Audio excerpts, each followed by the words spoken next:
자, 그렇다면 선거 인단이 어떻게 달라졌다는 건지를 보면 과연 표심이 어떻게 갈지를 좀 가늠할 수 있을 것 같습니다. 함께 보시죠. 수도권과 2030의 비율이 늘었다는 거예요. 결론은 수도권도 늘고 2030도 늘었다. 그러면 선거인단이 좀 젊어졌고 지역색은 좀 옅어졌다.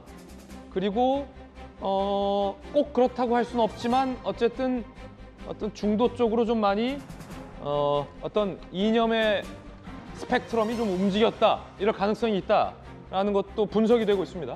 선거인단 구성 비율 보죠. 지난번 때는 수도권 비율이 32.3%였는데 지금 수도권 비율이 37.3이에요. 자, 이 국민의힘을 향해서 뭐 영남단 아니냐 이런 분석도 있었지만 보시면 지금 영남권이 39.6, 선거인단이 수도권이 37.8입니다. 그러면 거의 비슷해요. 수도권과 영남이 거의 비슷하다는 거예요. 37.8 수도권 선거인단. 최고위원과 당대표를 결정하는 국민의힘의 선거인단 비율이 수도권 37, 38, 영남권 한 39 비슷비슷하다는 겁니다. 자, 연령별 보시죠. 연령대도 지난번에는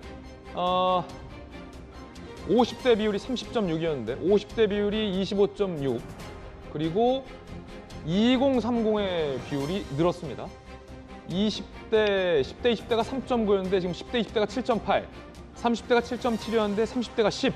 그러니까 2030이 한 10%대에서 한 18%대로 늘었다는 겁니다. 그리고 60세 이상은 변함이 없어요. 그러면 고령층은 변화 없는 상태에서 이 젊은 층이 특히 이제 20대, 30대가 선거인단의 비중이 좀 늘었다는 겁니다. 그러면 수도권도 늘고 2030도 는다? 정익진 변호사님, 그럼 어떻게 된다는 겁니까? 그러니까 제가 봤을 때는 지금 여당 입장에서는 국민의힘 입장에서는 좋은 시그널이 아닌가 생각이 되는 게 총선의 승부처는 결국은 수도권 아니었겠습니까? 그런데 지난 총선에서 그 국민의힘이 아주 완패를 당했잖아요. 거의 뭐 몇 프로 나오던지 모를 정도로.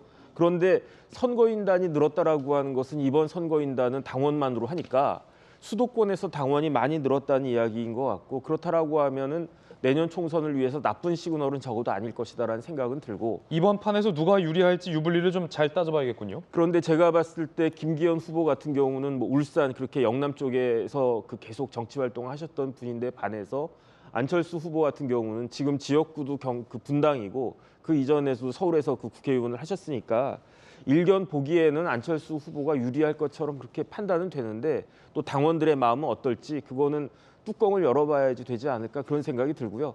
그다음에 결국은 이제 그 처음에서 과반을 갖다가 두 후보 중에 한 분이 과연 얻을 수 있을까? 이번에 이제 컷오프 된 다음에 그래서 이제 시간이 이제 한 달 조금 더 남은 한 달 정도 남은 것 같은데 그 시간도 굉장히 중요하지 않을까 생각이 듭니다. 하나의 변수군요. 중도 성향의 한국경제 제목 보면 중도 성향의 2040 세대가 증가해서 이게 이제 표심의 변화가 될 수 있다. 수도권도 늘고 중도 성향의 2040 세대도 늘었다라는 겁니다. 과연 김기현, 안철수 두 분은 누가 더 유리하다라고 얘기하고 있는지 들어보시죠. 우리 국민들이 영남권 따로 수도권 따로 있는 것도 아니고 우리 당원들도 영남권 따로 수도권 따로 있다고 생각하지는 않습니다. 정말로 중원을 차지하는 게 이번 승부의 핵심입니다. 저만큼 이 수도권과 중원의 민심을 제대로 잘 아는 사람은 없다. 수도권과 충청권, 중원을 제대로 잘 아는 사람이 당대표가 돼야 된다.